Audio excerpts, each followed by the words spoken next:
आप सभी दोस्तों को जय श्री कृष्ण, राधे राधे। आप लोगों को एक लोकगीत सुना रही हूँ। आप लोकगीत को पूरा सुनिएगा और बताइएगा कि लोकगीत कैसी है।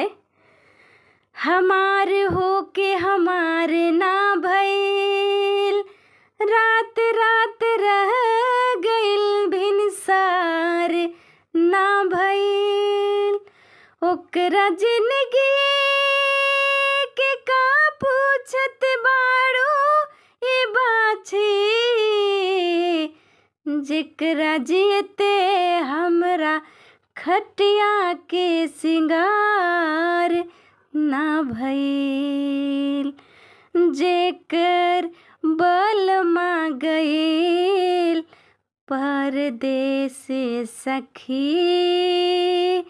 ओकर ससुरा से निक नहीं हरवे बा, जेकर पियवा गइल परदेस सखी, ओकर ससुरा से निक नहीं हरवे बा, जेकर पियवा गइल परदेस सखी।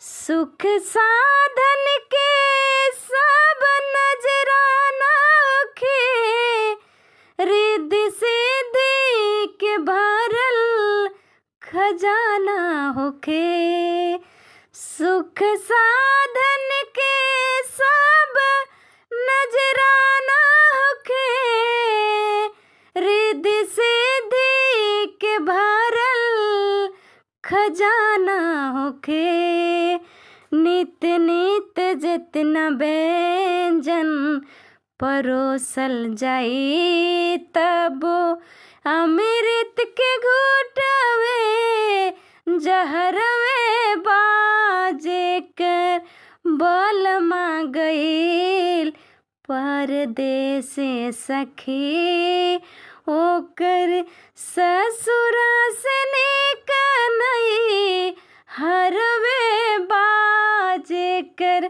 पियवा गइल परदेस सखी।